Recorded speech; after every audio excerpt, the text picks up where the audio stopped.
Eric is going to be doing the bulk of the presentation today, and he's going to be running the slides, but I was going to do some introductory, um, and introducing and framing the work that we're doing at NAU. So I'll let Eric introduce the title and everything when he gets into the heart of the presentation, but um, I wanted to start off the presentation by kind of just introducing the Northern Arizona University team, broadly speaking.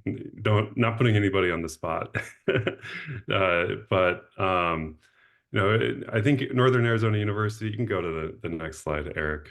Um, we have an interesting position within the transformation network. We sit a little to the side of the study areas in the Four Corners, the Rio Grande, the Colorado Front Range, and the Yakima River Basin. And so while we do have students working on place-based research, convergence research with partners, one of our main focus at NAU is to look at synthesis or developing methods to study the Intermountain West as a whole and to be able to do comparisons and analysis at the regional level, in addition to the in-depth place-based work. So the work that Eric is going to be presenting here is looking at an adaptation of community ecology methods of flow of mass and energy and nutrients between ecosystems, but applying that to trade networks across the Intermountain West and Western US.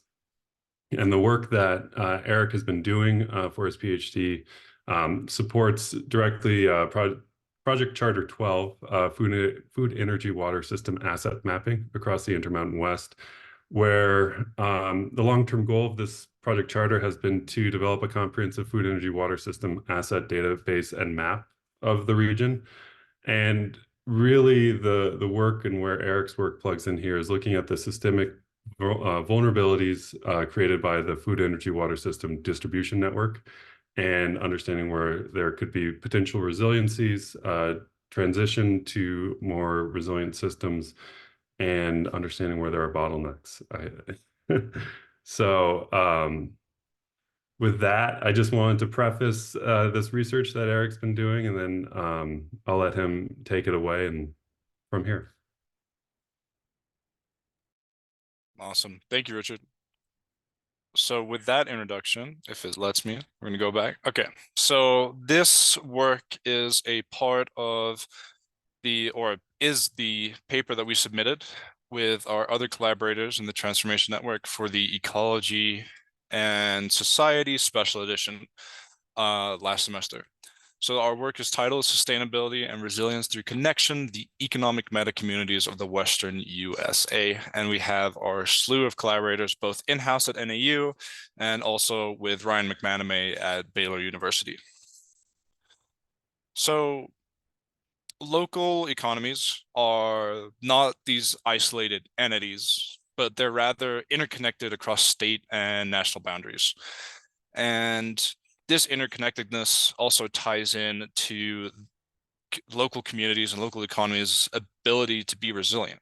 So we use the definition of regional economic resilience, which is the ability of a region to recover from shocks or disruptions back to its prior economic capacity. Now, non-economic factors, trade relationships, partnerships, industrial configurations within the region, but also the trade agreements, interactions, and interdependencies outside the regions all influence this ability to recover for a local community. And given these complex interactions between different communities, as that we can look at agents essentially in a network, a system-based approach is actually really suitable at tackling this question of connection. So both in literature and in conversation with a lot of people, ecosystems have often been illustrated analogously to economies and ecosystems and vice versa. because of their complex structure, their interactions, and who they work with. So here on the right of our slide, we have a really nice, I think this is a sixth grade description of ecosystems, but we have our individuals, which are individual businesses. We have our populations, which are little business sectors or business specializations. And we have our communities, which are our makeup of our different businesses and interacting customers. And we have our ecosystem, which is a region. And then biome and biosphere can be looked at like the national or international scale.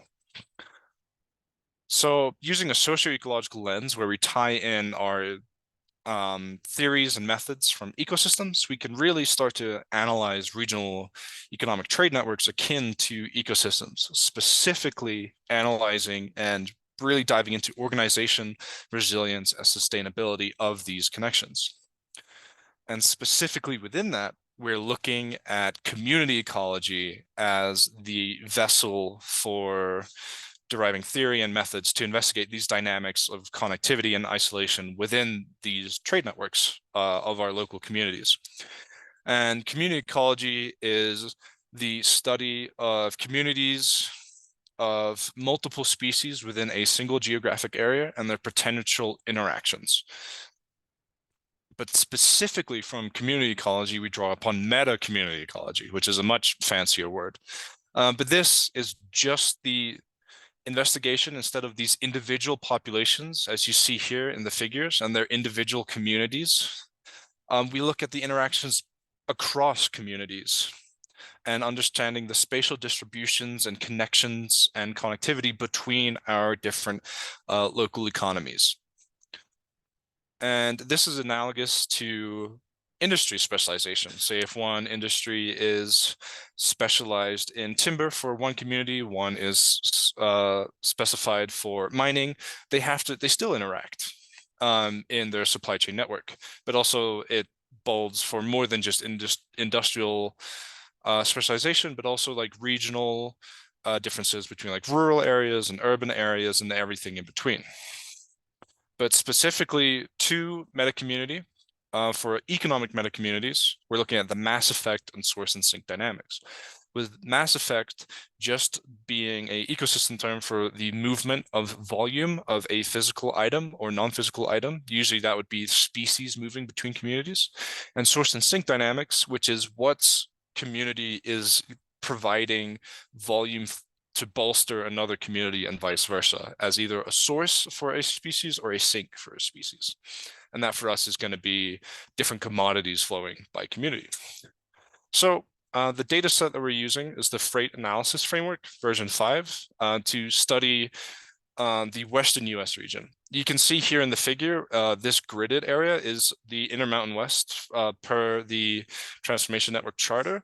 But in order to capture more of the interactions and the greater area of dependency for this localized Western US region, we included the states and these regions just related to, but slightly outside of our charter area.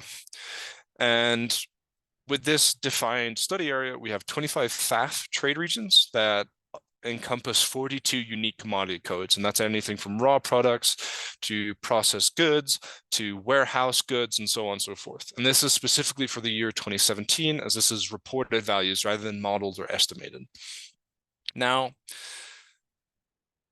we just from a high level look at this data, we see regional dependencies. This red arrow represents our exports as a Western US regional economy. And it's all tied to the Western ports, be it in LA, San Diego, the Tacoma region, outside in Oregon. These serve as the gateways for the Intermountain West and the Western region as a whole to the global market. And also, this is the influx regions for our imports depicted by the blue arrow into the Intermountain West from the global markets. So we already have an idea that there are infrastructure highways or pipeways or logistical bottlenecks that are associated with areas of high flux of volume of commodities. So we have our main research questions. Our specific one is, what are the structural and interaction patterns within and between Western US economic meta communities?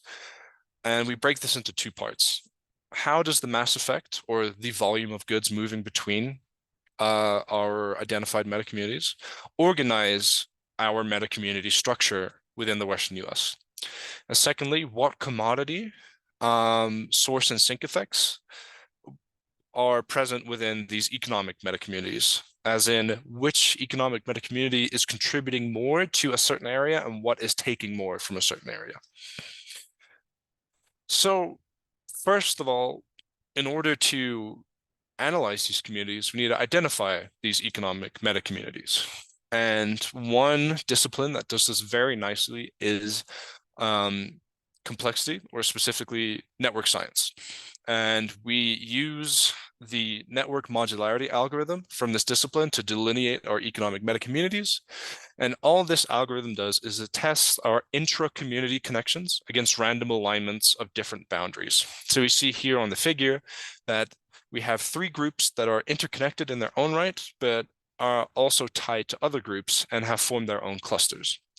And with this algorithm, we prescribe a modularity score of 1 to form economic metacommunities that have strong community structure based off the mass effect or the commodity flow volumes between them as either imports or exports. This is the mathy part of this. I know this isn't everyone's fun part, but I think it's really important to explore how we adapt the ecosystem-based model to our regional economic translation or adaptation. So this is the mass effect source and sink model from Moquet and Leroux in 2003. This has been highly cited and deployed within ecology for understanding how volumes of species move between areas and their source and sink dynamics in areas of contribution. So we have PIK being the proportion of sites occupied by species I in community K. This is really the most important value across our framework and is the first to be adapted. So we take our equation and we rearrange it. Simply put, it's the same equation, just with a few tweaks to make sense for our adaptation. And I'll go through each of the adaptations. So instead of proportion of sites occupied by species, now we have tonnage of commodity I present in the context of our larger modular community. So which community it is now a part of based off of its interactive flow. T for time is still the same. Theta in the original equation represents dispersion success, or the species success in moving to another region. For our sake, for model simplicity, in this first step or development of this model, we assume it to be 100%. So we remove this from our equation and we add in a new parameter, EIK, which is the export rate for X commodity or I commodity in community K. Instead of immigration function, we have an import rate, and this just represents our influx and outflux of commodities at one community. Alpha represents in the ecosystem the relative importance of regional and local influences in the local communities. So how does the greater community impact the local area? And we translated this that to be a proportion instead of a commodity I exported from community K compared to the total volume. So it's how much from our localized community contributes to the greater community volume of exported goods to represent sort of its importance within its community. C instead of reproductive rate is now our self-flow rates. So how much of X or I commodity is this region producing by itself, returning to itself? VIK, instead of species competing for a limited proportion of vacant habitat, this is now our storage capacity. This is another assumption built into our model, as we can't right now, from our current data, depict the storage capacities of our regions because they're really coarse. They're essentially almost pseudo-state size. So we assume this to be constant throughout, that all our regions have the same storage capacity, which is a limitation of this current iteration of our model. And M instead of mortality rate is a consumption rate that we then calculate ourselves. So this has been the kind of step-by-step work through of our adaptation of this model. So another aspect that was missing from this approach was, what is the consumption rate? A lot of states have reported values of total volumes used or consumed per year, but a rate isn't really provided. So using state level EPA input output tables, we calculate a really simple consumption rate, which is just the total use of a commodity divided by the import of commodity plus the production of a commodity multiplied by 100 to get a nice simple rate. And the data resolution is at the state scale rather than our FAF trade region scale. And so it doesn't quite depict the unique consumption rates of the individual FAF regions, but we kind of blanket it so all the regions in, say, California have the same consumption rate. This is just to make uniform alignment. And again, this is another limitation that's built into our model. So how does the mass effect of community flows organize this meta-community structure in terms of our consumptive rate? So at a high level, we see that there are subtle differences between the states that make up our study area and, to an extent, the Intermountain West. And these high or generally similar values just represent the regional differences at scale, right? So these are just the variances in population size, the economic speciality, the economic demand, the warehouses of through flow goods. And once this is disaggregated, which is later in this presentation, we can really investigate and tease apart more subtle differences. But for now, it works. So here is our network modularity output. So across the Western US, we identified 5 economic meta-communities depicted by our 5 different color bands on the right figure.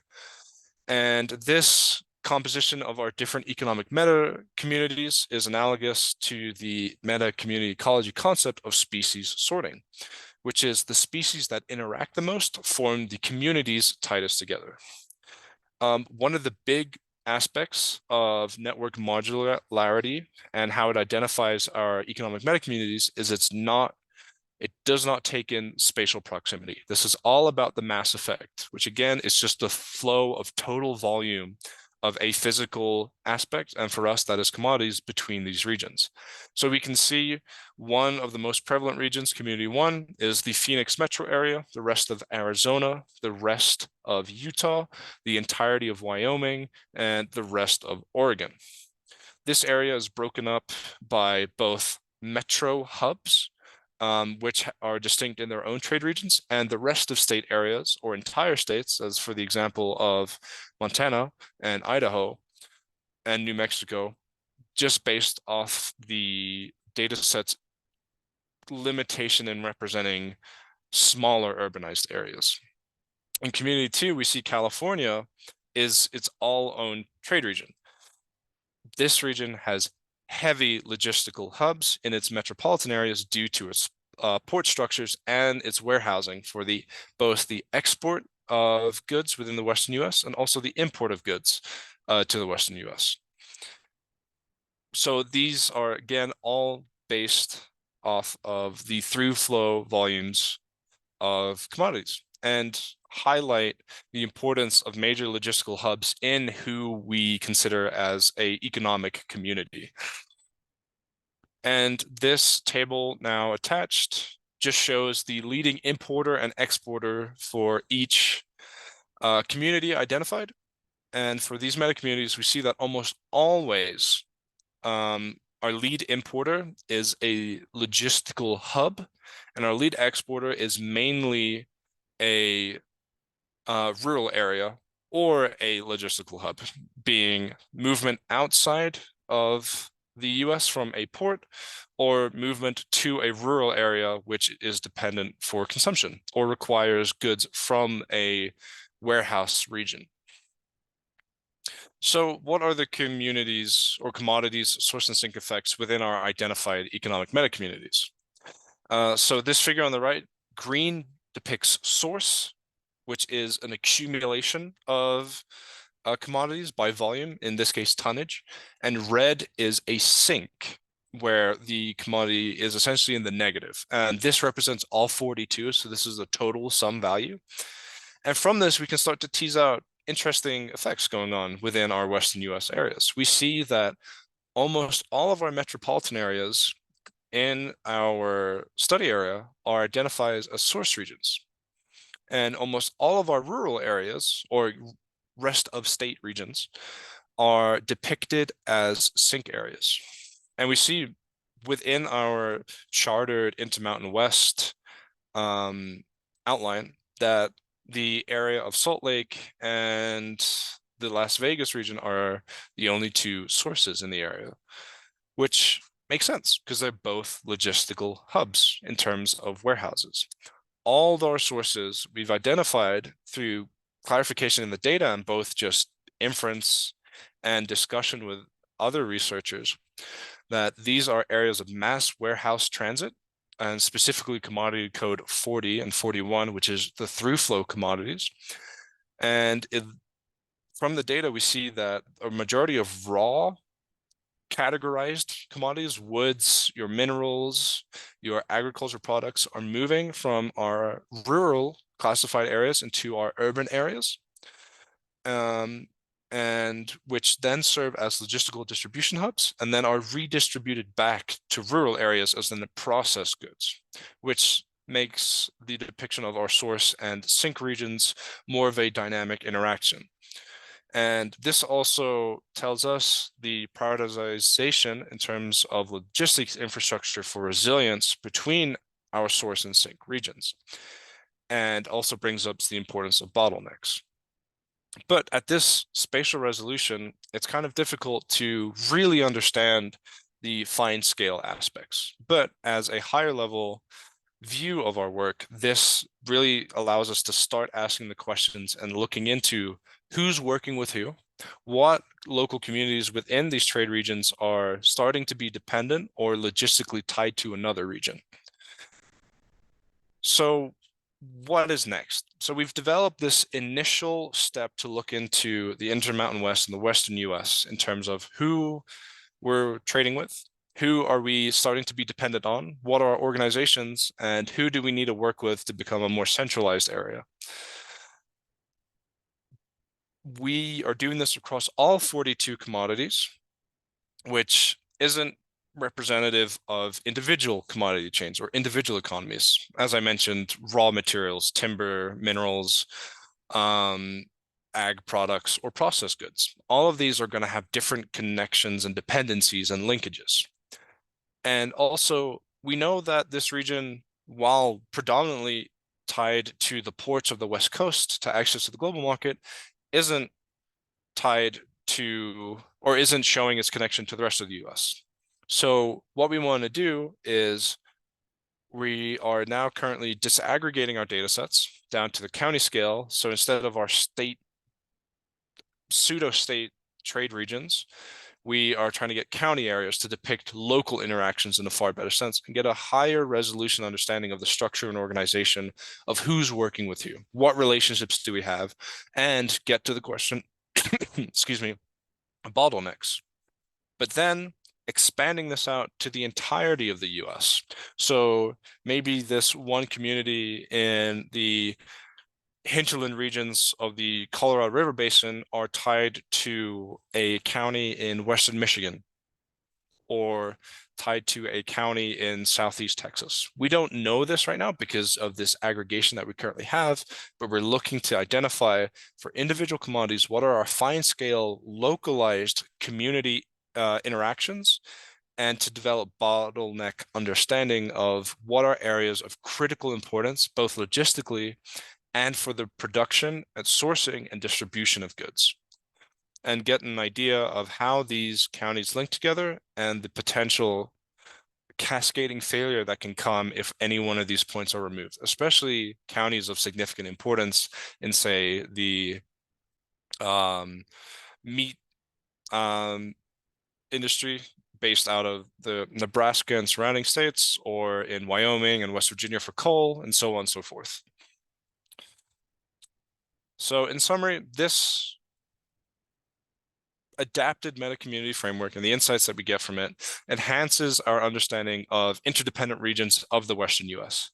While it is at a coarse scale, we can still tease out our gross level aggregate interdependencies, linkages, and organization. The telecoupling, excuse me, between rural and metro regions through supply chains and trade flows highlight the coupled fate between rural and metro areas across the Western US in terms of the commodities they contribute and how they are not necessarily dependent, but require the distribution back from metro areas for more processed goods. So metro regions are critical source regions, mainly due to their logistical prowess compared to our rest of state or rural regions, due to ports, airports, state and border crossings, and being hubs of warehouses, which is the really, really big part of this.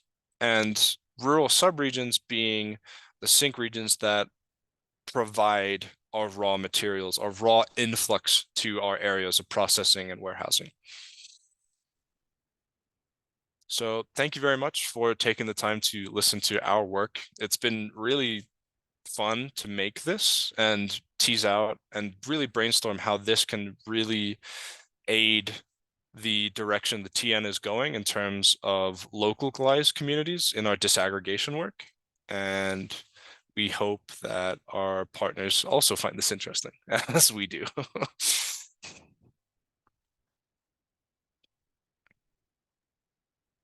Awesome. Thank you, Eric. If anyone has any questions, feel free to like unmute and chat. It looked like Jan maybe had a couple of questions in the chat. So feel free to either chime in the chat or unmute. Yeah, I think my first question was a bit over the theory of resilience and how you introduced it, thinking that we are the transformation network. Typically, we don't necessarily want to go back to the system as it was. So what is the option for considering different system states, which would be as a result of transformations? Do you want to take this, Richard? Yeah, so I think that's a really good question, and one that, what Eric presented here is just the initial steps of where he's going. He hasn't yet defended for candidacy yet. So this is like really early days on his research progression. So answers to that question will come as far as understanding system changes and the changes in system state. But I think one way we can look at that is, we have a hypothetical, we have an actual network from the raw data. In this case, it's the freight analysis framework data. We can then make hypothetical changes to reconfigurations, like instead of a region, let's say Eastern Washington being heavily dependent on the ports of Seattle, Tacoma. What does that look like if the trade network reconfigures around Salt Lake City or a different area? So we can then start to understand hypothetically what that looks like if there's an idea of what that system change will be. Or then we can also understand that through random reconfigurations of the network if something is disrupted. So I think there's a lot we can do there. And then one way I think that's important is, when we're looking at what the future system state would be, is not taking the research approach, traditional research approach of just randomly taking out nodes or reconfiguring, but that's when we can start to engage with community partners to understanding what they want their future system state to look like after showing them how it's currently configured, and then reanalyzing and understanding where potential bottlenecks are. And so I think that's an iterative process that we're just in early days. I really enjoy it. Yeah, I enjoyed the rest of it. I wrote that question down and I hit enter to try to add another comment to it, but it sent it. So I think I understand it way better from your presentation, Eric. This is really great. Yeah, and this again, because of the source data we're looking at, we can look at a lot of potential permutations of combinations of regions, infrastructure, commodity. So we just started at this very high level of everything moving from everywhere over all modes. So it's just kind of like this really aggregate view of how places are connected. But then we can start to tease out agricultural commodities, energy commodities. I think one of the interesting, and I'm stepping all over Eric's response time here. But like one of the interesting communities that pops up is the Salt Lake City, Idaho, and Washington community. And like reading through the literature, that's a very strong, that's a oil economy dominated community because of refineries in the Salt Lake City area. So I think it's interesting. You can start to tease out some of what the potential relationships that form communities are, and we can build it out more. Yeah. And other than options to take this system and tie it to, I'm not sure, let's say climate related goals or other type of food quality goals that you could tie to it. I mean, it's not just the commodity is the same everywhere. And that would be the reason for the transformation, as I'm understanding it from regenerative ag, for example. Would that be something you'd have to add on with some additional integration of other people? I mean, yeah, this is expertise something from other that people. we've talked about how we would go about doing that. It's great to get these questions now instead of like being on the other side of 3 to 4 years of work, getting it now so we can address these questions. But we have talked about that. So like, how would you employ this within a growing region? And is it understanding where your current understanding where you could potentially attach to new markets based off of a differentiated product like regenerative agriculture or something else? I think that's something we don't yet have a good answer for, but we want to. This clearly has the potential for it. So thank you.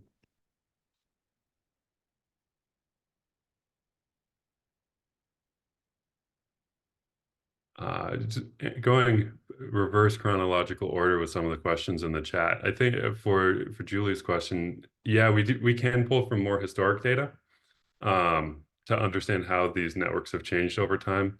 So one nice thing about the data set that Eric's pulling from right now is that in its current form goes back to 2007, and there will be a new version published shortly for 2022. So we can look at some of these reorganizations over time. There's a severely drought affected time period in the early 2010s. And then I think the most interesting one is going to be what the potential comparison between 2017 and 2022 is going to look like. Because a lot of stuff happened between those 2 years. Really cool. I mean, I think one of the things that kind of comes out through resilience literature is your sort of the redundancy of your system, right? And so how you have that capacity to absorb those changes. So that could be something super interesting to look at, especially if you can start to break it down by kind of commodity sectors, just to get an idea of like who has that redundancy to really adapt when there are shocks to that system. Really, really cool stuff. I really enjoyed this. Thanks, Eric and Richard. No, thank you. And to your point, like there's also a seasonal component to that, right? Just because we demonstrate at an annual standpoint that we have this volume to be adaptive doesn't mean that we're that in the month of February versus November. While we don't have monthly time point, we do have the capability, and we're trying to tease this in to get this down to at least quarterly to represent sort of the seasonal flux of this through time, especially through some of the ag industries. I think that's going to be really, really interesting. Yeah, and storage, I think, is one of these potential leverage points on the model that right now is storage is assumed equal across all regions, but we know that's not the case. But we have to start somewhere. And I think this also goes to Philip's point, is it's an area that we're working on. Some areas and some commodities, there's more storage data for. Anything tied to energy, there's some storage data behind it that we can pull from. Food is, I think a really hard question as far as storage, because some of that is just highly protected. And so we just have to be making guesses. Or maybe it's a different setup for the experiment where storage is a variable that's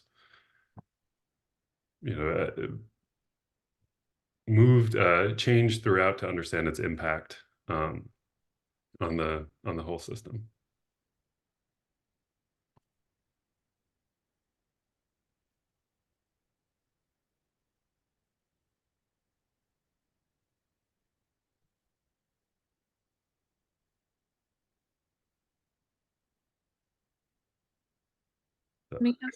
Any other questions for Eric and Richard? It looks like you got most of what was in the chat, I think. Oh. So Sarah asks, could this data help illustrate GHG/emissions related to particular commodity systems? Yes, we have affiliated modes of transport, which we can get a estimated value, especially over distance covered. And not only just in the logistical aspect, but also the embedded aspect. So similar to the concept of virtual water, the embedded emissions of a product moving from one region to another is one of the next steps of this output. But it's all about building the framework to then start to pull into these specific footprint questions and how transient they are across our different communities.